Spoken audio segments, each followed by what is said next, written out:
This story begins one cold winter night in Paris. The year was 2008. Two friends were visiting the city. Their names were Travis Kalanick and Garrett Camp. They needed to go somewhere, so they waited outside for a taxi. But the taxi did not arrive. They waited for a long time on the street. It was very cold and they felt unhappy. Why was it so hard to find a taxi when you needed one? Standing there in the cold, they started talking. They thought about how difficult it was just to get a car ride. Maybe there was a better way. What if you could use your phone to get a car? Not call someone, but use an app. An app that could show you where cars were. An app that could bring a car right to you with just one touch. This small idea, born from a cold wait in Paris, was the start of something very big. It was the start of a company called Uber. Uber grew very fast and became known all around the world. Many people use it today to travel in cities. But the story of Uber is not a simple success story.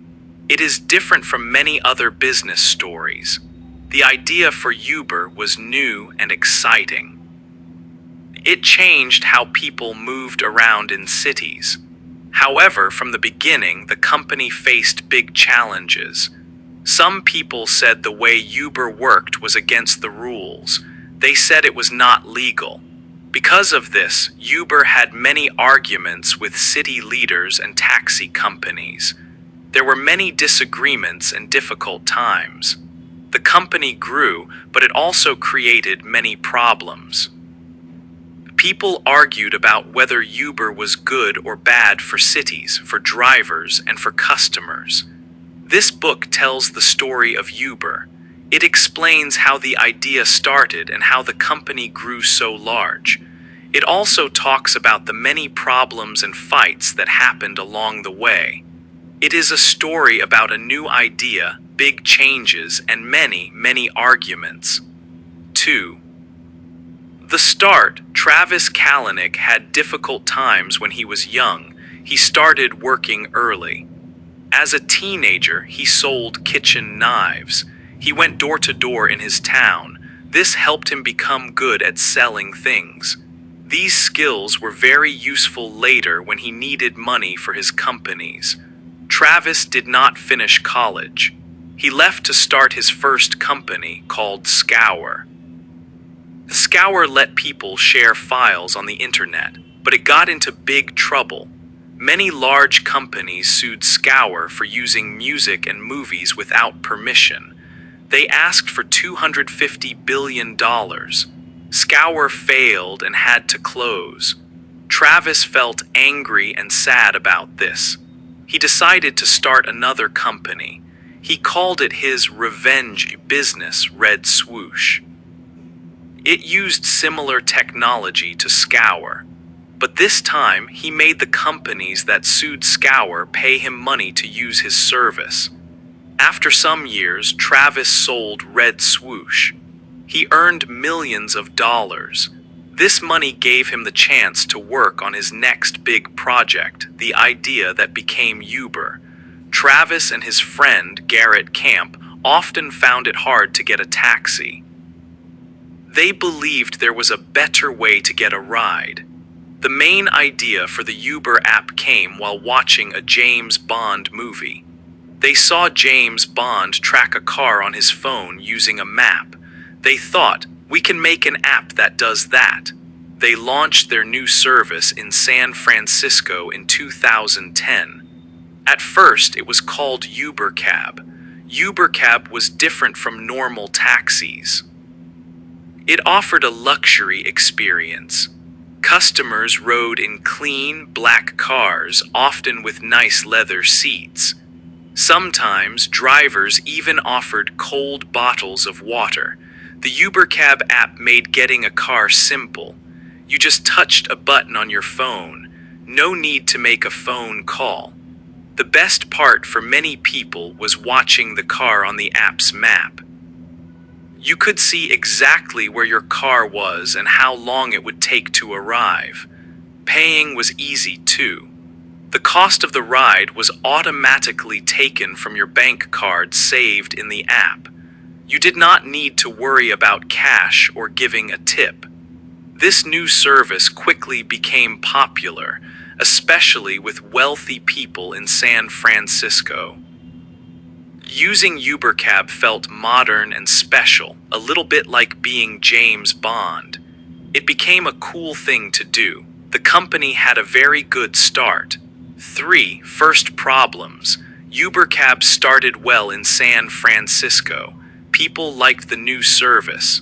You could order a nice black car using the phone app. You could see the car coming on a map. Payment was easy with a credit card. It felt special, like in a James Bond film. Soon, many people in the city wanted to use UberCab. It became popular very quickly. The company was happy with this good start, but trouble arrived just a few months later. In October 2010, people from the city government visited Uber's office. They had bad news. They told the Uber team that UberCab was against the law.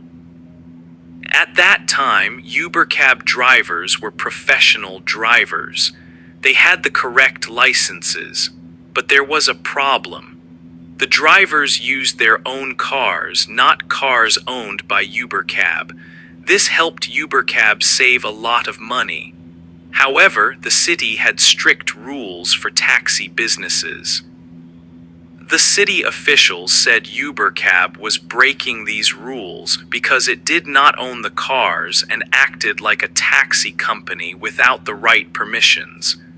The officials told UberCab they must stop. If they continued, the company would have to pay big fines. The fine could be $5,000 for every trip, every day. The city also said the Uber team could go to jail for 90 days for each day the company stayed open. The Uber team was small and young. Some people just finished college. They were very scared. They did not know what to do. They worried about the fines and going to jail. One person asked, "What do we do now?" But Travis Kalanick, the boss, was not worried. He told everyone, "We do nothing, we ignore them." Travis had a plan. First, they changed the company name. They removed the word cab. The company was now just Uber. Travis said, "We are not a taxi company, we are a technology company." He believed the city's taxi rules did not apply to a technology company. He also started calling the drivers partners, not workers or employees. This meant Uber did not have to give them things like health insurance or holiday pay. These changes saved Uber a lot of money, but Travis knew the city government would not like his ideas. He knew there would be a fight, so he prepared for it. 4. Growing fast. Uber needed many people to use its app very quickly. Travis Kalanick believed that if lots of people liked Uber, it would be hard for city governments to stop the company. Public support could help Uber fight against old taxi rules. So Uber made a plan to grow extremely fast. First, Uber needed more drivers. Finding drivers quickly was important. The company made a deal to buy thousands of iPhones cheaply. They gave these special phones to new drivers. The phones already had the Uber software ready to use. Uber also gave drivers extra money called bonuses. Drivers got these cash bonuses if they finished a certain number of trips each week. This plan brought many new drivers to Uber very quickly.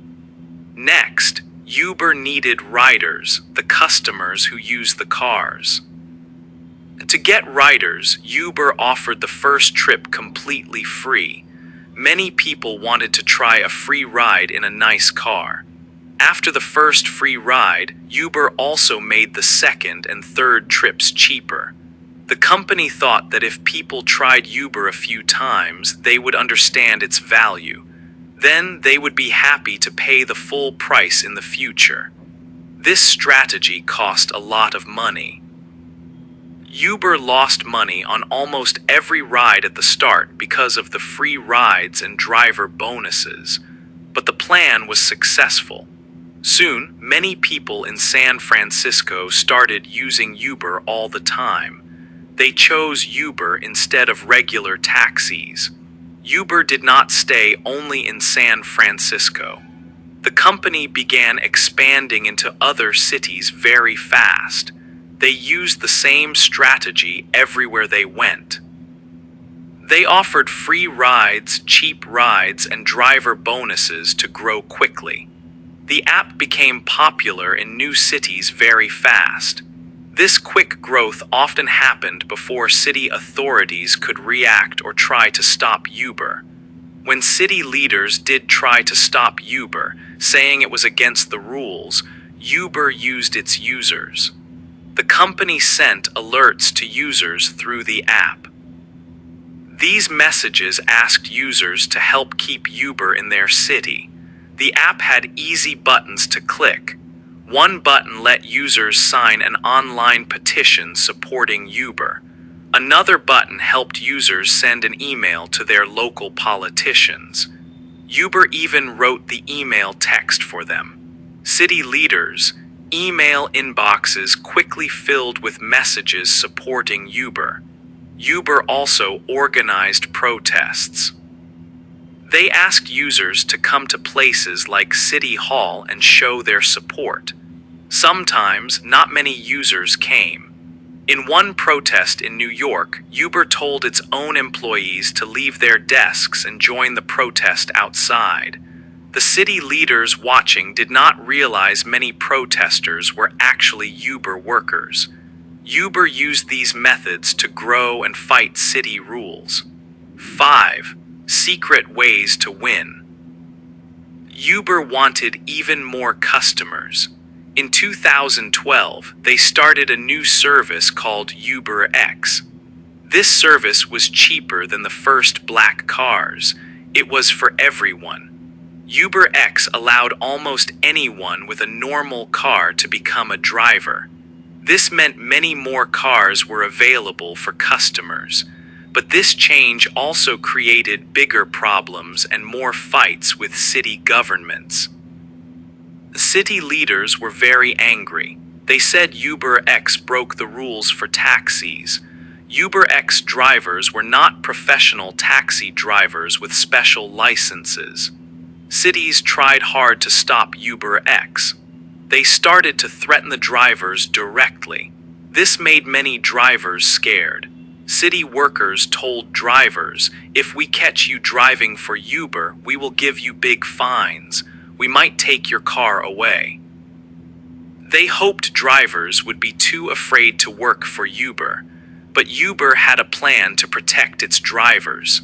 The company told them not to worry. Uber promised to help. If a driver got a fine because they were working for Uber, the company said, "We will pay the money for you." For Uber, these fines were just another cost of doing business. Uber also had a very secret plan. They made a special computer tool. The name of this tool was Greyball. Greyball helped Uber hide its cars from the police and city workers. These people often downloaded and used the Uber app themselves. They wanted to find Uber drivers and give them fines or stop them working. Greyball was very clever. It used data to guess if someone using the app worked for the city or the police. How did it know? It looked at location information. If someone often opened the app near a police station or a government office, Greyball flagged them. It could also check information like credit card details or look at social media pages. It even looked for strange activity, like someone opening and closing the app many times without ordering a ride. If Greyball thought a user was a city worker trying to catch drivers, It showed them a different version of the app. This version looked empty. It showed no Uber cars on the map nearby, even if there were really many cars working close by. City workers tried to order a car, but the app just said, "Sorry, no drivers available." To make Greyball even better, Uber hired people with special skills.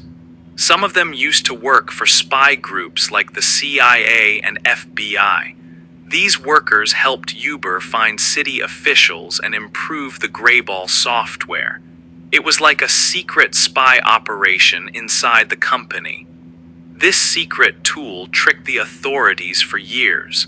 They could not catch the drivers easily.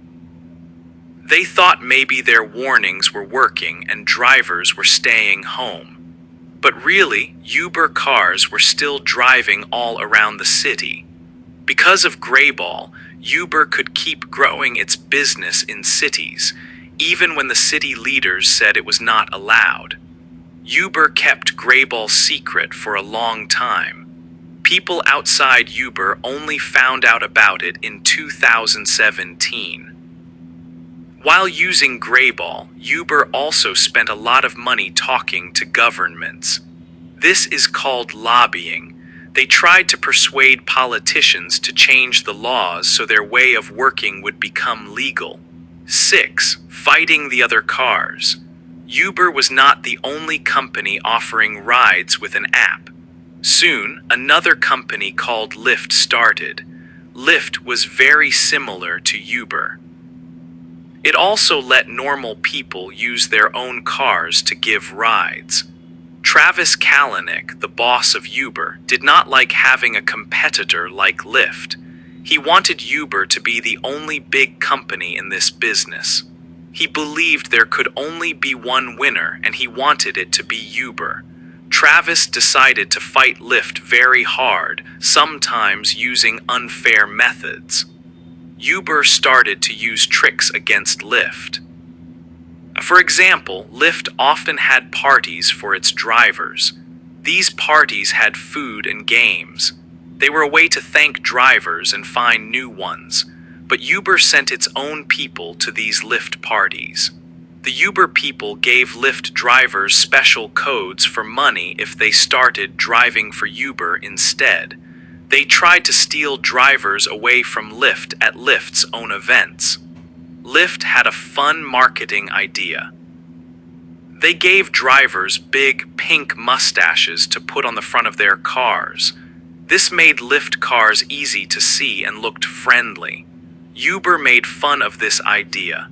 They put up large signs in cities where Lyft worked. The signs told people to shave the stash and use Uber instead. Uber also used technology to compete with Lyft. They created many fake accounts on the Lyft app. They used these fake accounts to track where Lyft drivers were located. Uber built special secret software called Hell.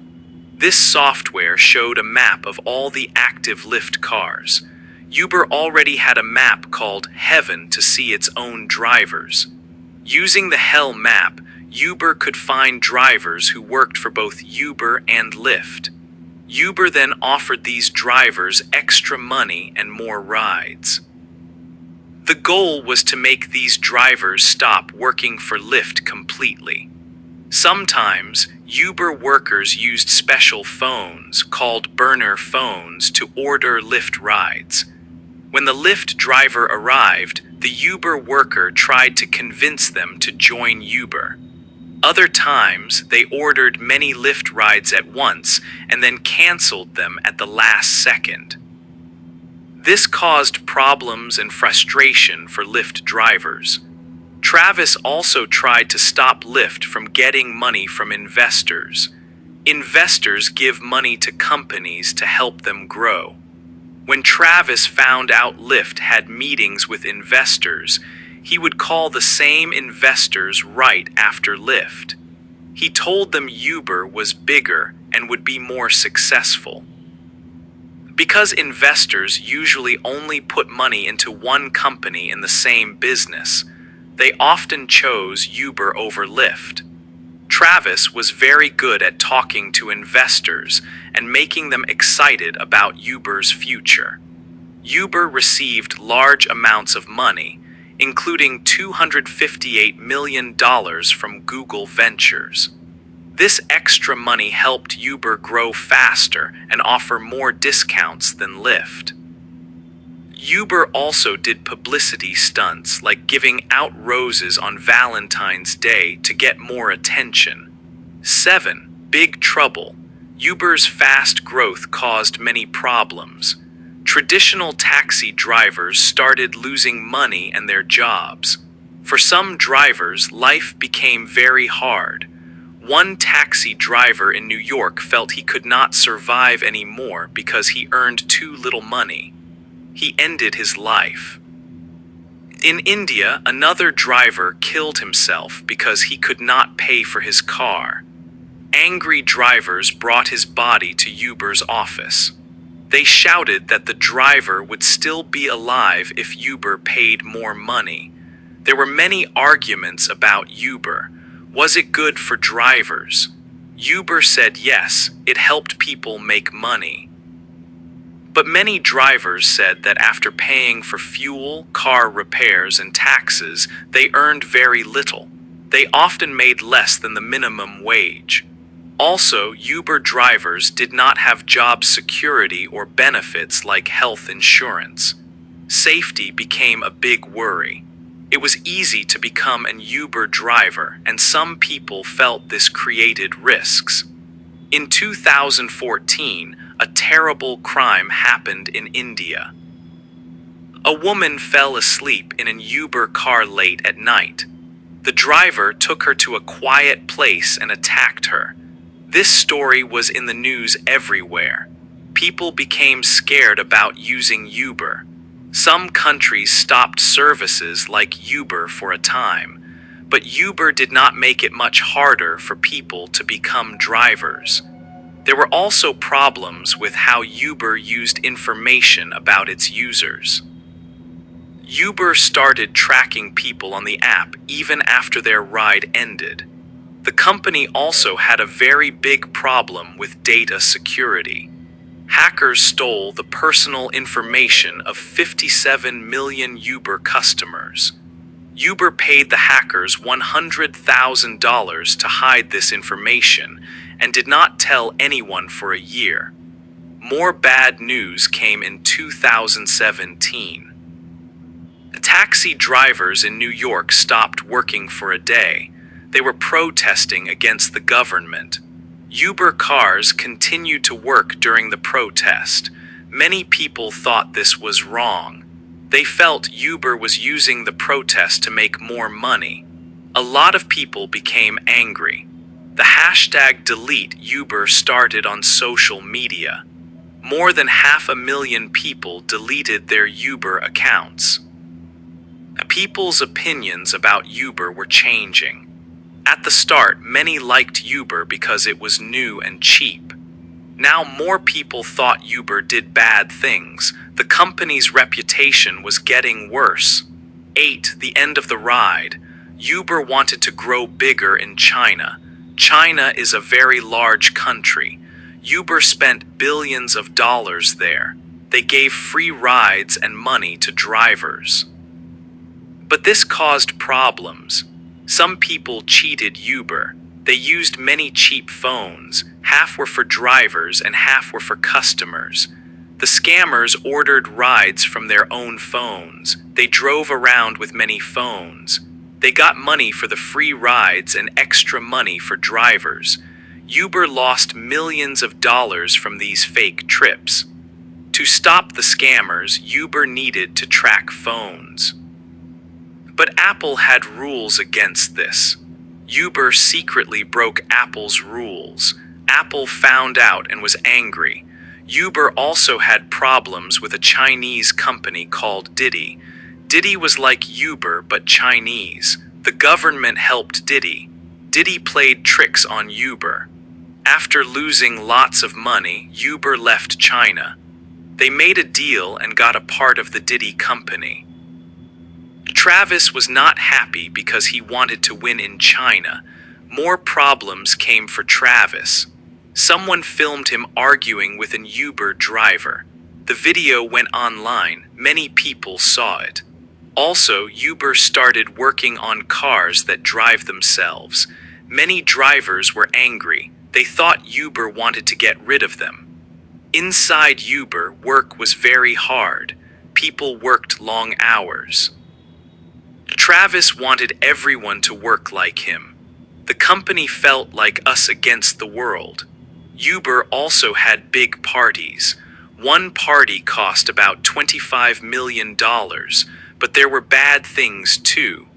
A woman named Susan Fowler wrote online about bad treatment at Uber. She said her boss treated her badly and the company did nothing. An investigation found many problems with sexism and bad behavior. During a meeting about these problems, a man on the board made a sexist joke. This looked bad for Uber. Travis felt a lot of pressure. His parents were in a boat accident and his mother died. He said he needed time away from Uber, but soon he had to leave the company. The people who gave Uber money forced him to go. They blamed him for the problems. After Travis left, Uber became quieter. A new boss tried to fix things. Uber started selling parts of the company to the public, but the price went down quickly. Uber was still losing a lot of money. It lost billions of dollars in 2019 and 2020. Without Travis, Uber was different. Could it still grow and win like before? The future of Uber was not clear.